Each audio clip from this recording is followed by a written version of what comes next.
Hello दोस्तों, मैं आपका इंजीनियरिंग स्टडी मटेरियल में स्वागत करता हूं। दोस्तों, मैं आपके लिए आज ईआईएम का पार्ट लेकर आया हूं दोस्तों, जो कि इलेक्ट्रिकल इंजीनियरिंग थर्ड सेमेस्टर के लिए बहुत महत्वपूर्ण है। दोस्तों, इलेक्ट्रिकल थर्ड सेमेस्टर में ईआईएम जो कि इलेक्ट्रिकल इंस्ट्रूमेंट एंड मेजरमेंट के बारे में है। दोस्तों, आप लोग पूरा इंस्ट्रूमेंट और मेजरमेंट के बारे में पढ़ेंगे।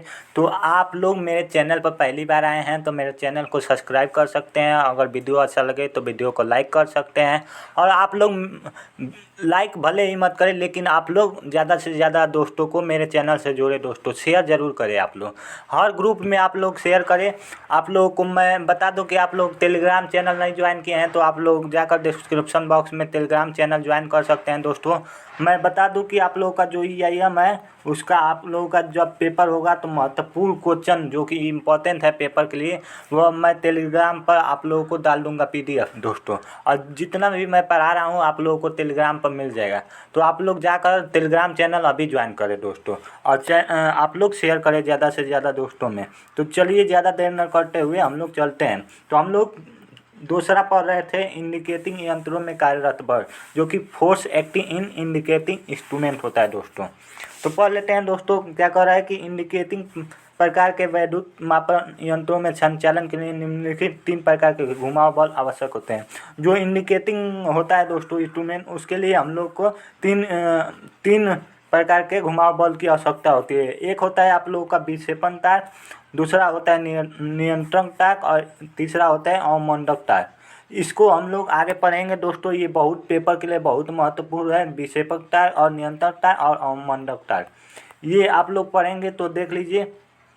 आप लोग इसको देख लीजिएगा। तो विक्षेपण तार क्या होता है? डिफ्लेक्टिंग टॉर्क, जिसे इंग्लिश में कहते हैं। तो कह रहा है कि दोस्तों, किसी वैद्युत मापन यंत्र में उसके संकेतक को एक पूर्वांकित पैमाने पर चलाने वाला घुमाव बल विक्षेपक तार कहलाता है। जो दोस्तों आप लोगों का वैद्युत मापक यंत्र होता है, उसको जो संकेतक होता है उससे एक पूर्वांकित पैमाने पर चलाने वाला जो घुमाव बल होता है, उसी को हम लोग क्या कहते हैं? विक्षेपक तार कहते हैं।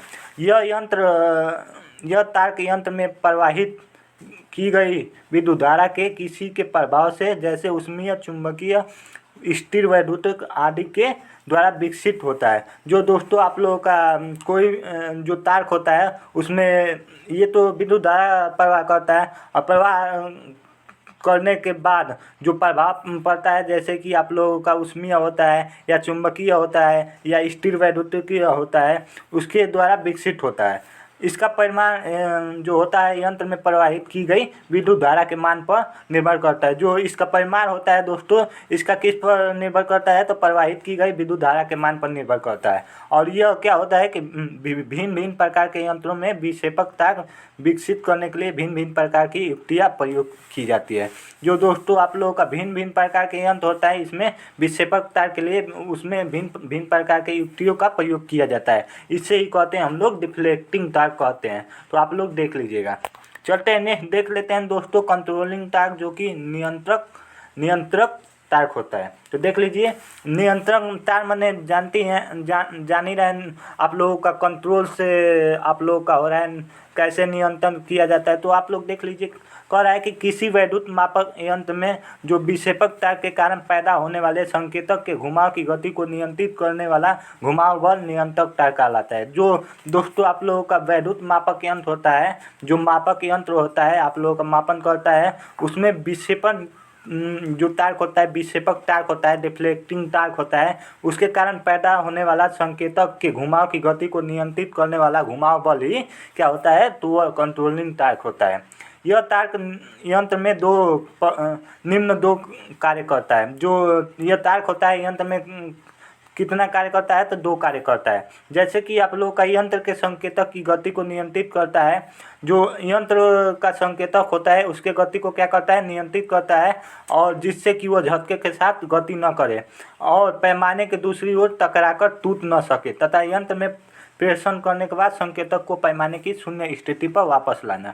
जो यंत्र होता है उसमें प्रेषण के बाद संकेतक को कैसे पैमानों की शून्य की स्थिति पर लाएंगे, इसका यह कार्य होता है। तो इसमें 2 कार्य होता है। जो कंट्रोलिंग तार होता है इसमें 2 कार्य करते हैं। और आगे कह रहा है दोस्तों कि अधिकांश मापक यंत्रों में नियंत्रक तार्क विकसित करने के लिए निम्न 2 प्रकार की प्रणालियाँ अपनाई जाती है। दोस्तों जो नियंत्रक तार्क होता है, नियंत्रक तार्क कंट्रोलिंग तार्क होता है, उसमें 2 प्रकार की प्रणालियाँ आजमाई जाती है या अपनाई जाती है। तो कौन कौन सा? एक स्प्रिंग नियंत्रक प्रणाली, एक गुरुत्वीय नियंत्रक प्रणाली। तो इसके बारे में थोड़ा हम लोग देख लेंगे, थोड़ा सा देख लेंगे हम लोग। पेपर में आ भी सकता है दोस्तों आप लोगों का, तो इसको थोड़ा देख लीजिएगा। जो स्प्रिंग कंट्रोल सिस्टम होता है, तो इसमें इस प्रणाली में यंत्र में घूमने वाला भाग अर्थात धुरे जो स्पेंडल होता है, इसके साथ एक अथवा 2 बाल कमानी जो हेयर स्प्रिंग लगाई जाती है, 2 स्प्रिंग प्रयोग की जाती है। इसमें जो सिस्टम होता है, यह सिस्टम होता है यंत्र के घूमने वाला भाग होता है। और इसमें क्या लगा होता है? तो धुरा जो स्पेंडल होता है, आप लोग देखेंगे, आप लोग चित्र के माध्यम से मैं दिखलाऊंगा आप लोगों को। अभी देखिए, उसके बाद जो हेयर स्प्रिंग होती है वो लगाई जाती है, और यह 2 स्प्रिंग प्रयोग की जाती है। इसमें कितना स्प्रिंग प्रयोग की जाती है? तो 2 स्प्रिंग। और धुरे के घूमने से एक बाल कमानी, जो कि बाल कमानी क्या होती है? Hair spring. हेयर स्प्रिंग कसती है और दूसरी खुलती है। जो हेयर स्प्रिंग होती है तो एक कसती है और दूसरी खुलती है। जब विक्षेपक तार के कारण यंत्र का धुरा घूमता है तो उससे जुड़ी बाल कमानियों की स्थित ऊर्जा एकत्र हो जाती है। जो स्थिति ऊर्जा होती है दोस्तों आप लोग की, वह क्या हो जाती है? एकत्र हो जाती है, एक जगह आप लोग की आ जाती है। यह ऊर्जा धुरे के घुमाव का विरोध करती है। और यह धुरा क्या करता है? यह ऊर्जा का क्या करता है? धुरे का घुमाव का विरोध करता है, और फलतः संकेतक धीरे धीरे गति करता है। और क्या करता है कि यह गति करने लगता है। संकेतक जो होता है, इंडिकेटर होता है, वह क्या करता है?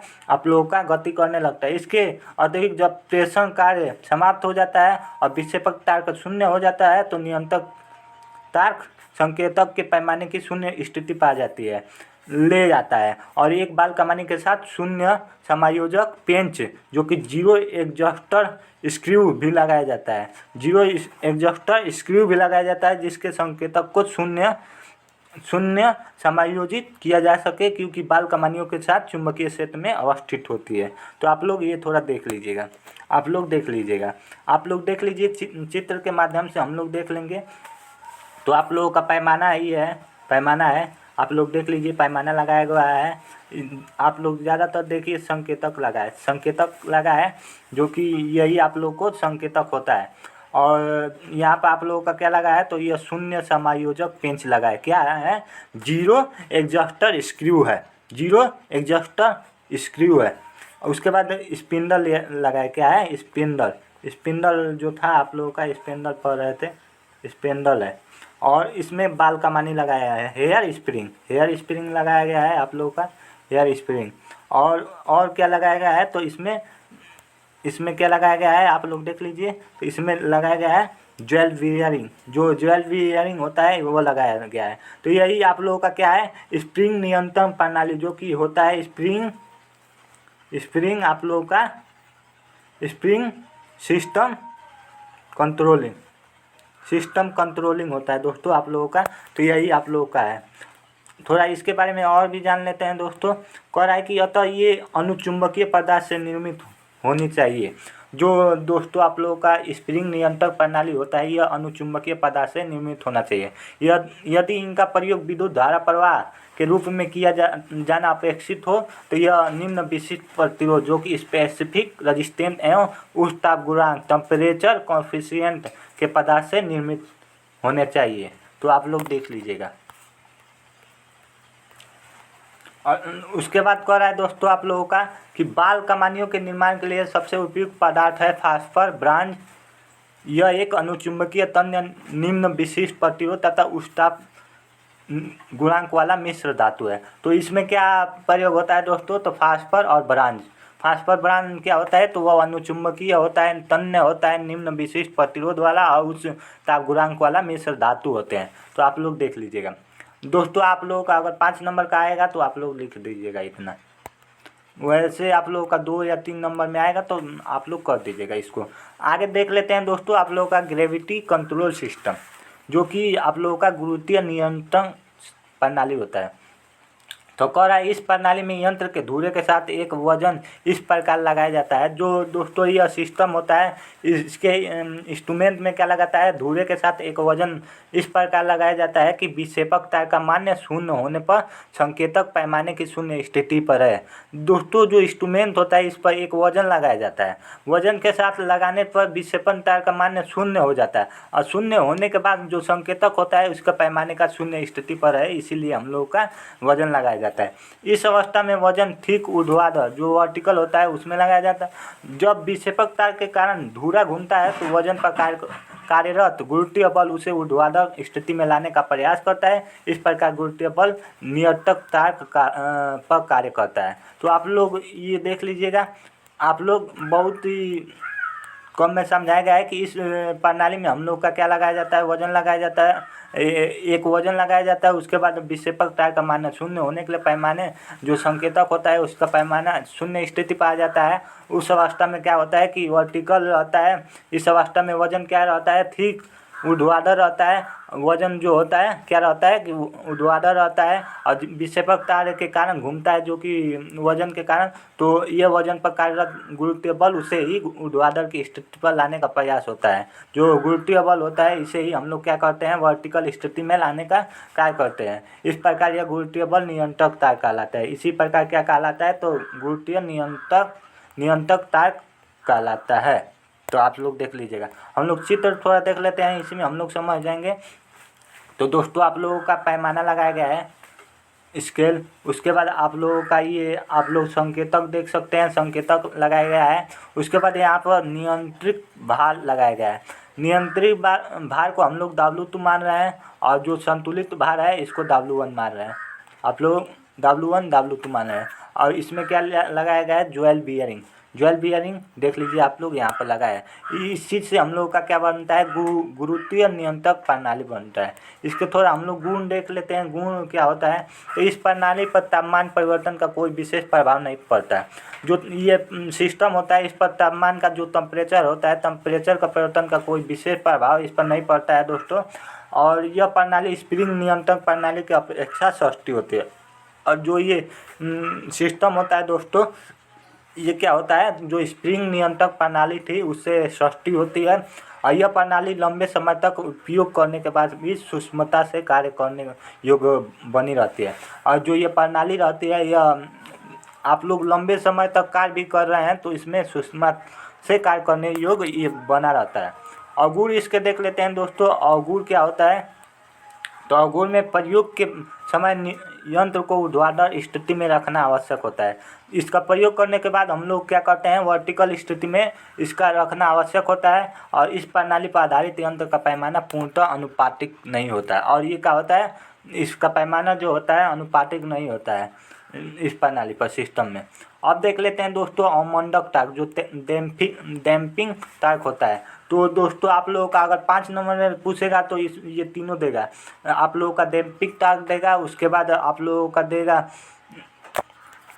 5 नंबर में देगा तो दोस्तों आप लोगों का ये दोनों दे देगा, विक्षेपक टार्क, नियंत्रक टार्क दे देगा और आप लोगों का क्या दे देगा, अवमंदक टार्क। ये तीनों दे देगा, डिफ्लेटिंग टार्क, कंट्रोलिंग टार्क और आप लोगों का डैम्पिंग टार्क। ये तीनों दे देगा 5 नंबर में। तो आप लोग देख लीजिए अवमंदक टार्क जो कि इम्पोर्टेंट है आप लोग का पेपर के माध्यम से, तो आप लोग इसको देख लीजिएगा। तो कह रहा है दोस्तों कि यह किसी वैद्युत मापन यंत्र के संकेतक में पैदा होने वाले कंपनों को समाप्त करने वाला घुमाव बल अवमंदक तार डैम्पिंग तार कहलाता है। क्या होता है दोस्तों कि यह वैद्युत मापन यंत्र होता है, उसके संकेतक में पैदा होने वाले कंपनों को समाप्त करने वाला घुमाव बल क्या होता है, डैम्पिंग तार होता है।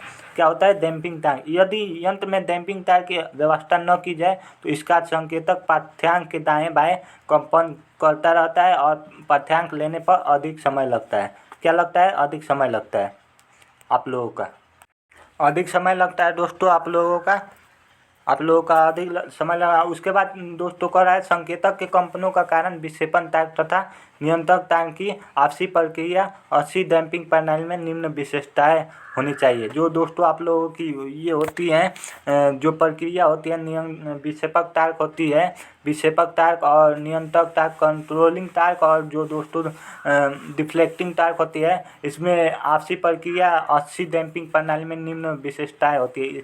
जो डैम्पिंग तार्क होता है इसका निम्न विशेषता होता है ये आप लोग देखेंगे। तो आप लोग देख लीजिए कि कह रहा है कि संकेतक की गति शून्य अवस्था में होने पर डैम्पिंग तार्क का मान भी शून्य होना चाहिए। जो संकेतक होता है दोस्तों आप लोगों का संकेतक होता है इस तरह, इसका अगर गति का शून्य अवस्था में होता है तो डैम्पिंग तार्क भी क्या होना चाहिए, शून्य होना चाहिए। और क्या कह रहा है दोस्तों आप लोगों का कह रहा है कि प्रणाली सरल या सस्ती होनी चाहिए। जो सिस्टम होता है वह सरल और सस्ती होनी चाहिए और सिस्टम में अधिक स्थान घेरने वाली नहीं होनी चाहिए। जो सिस्टम होनी चाहिए वह अधिक स्थान घेरने वाली नहीं होनी चाहिए। और दोस्तों वैद्युत मापन यंत्रों के लिए अवमंदक प्रणालियाँ तीन प्रकार से क्या होती है, प्रयोग की जाती है।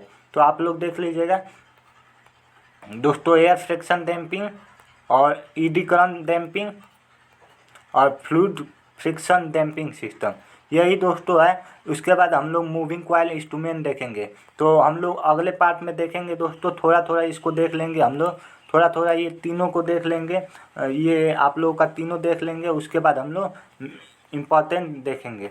इतना पेपर के लिए इम्पोर्टेंट नहीं है लेकिन आप लोग देख लीजिएगा क्योंकि पेपर में आ भी सकता है, तो आप लोग इसको देख लीजिएगा। उसके बाद हम लोग मूविंग कॉइल इंस्ट्रूमेंट पढ़ेंगे जो कि पेपर के लिए बहुत महत्वपूर्ण है और आ भी सकता है पेपर में। ये मूविंग कॉइल इंस्ट्रूमेंट आ सकता है इस बार के पेपर में, तो आप लोग ध्यान रखिएगा। तो यहीं पर मैं वीडियो समाप्त करता हूँ। थैंक यू दोस्तों।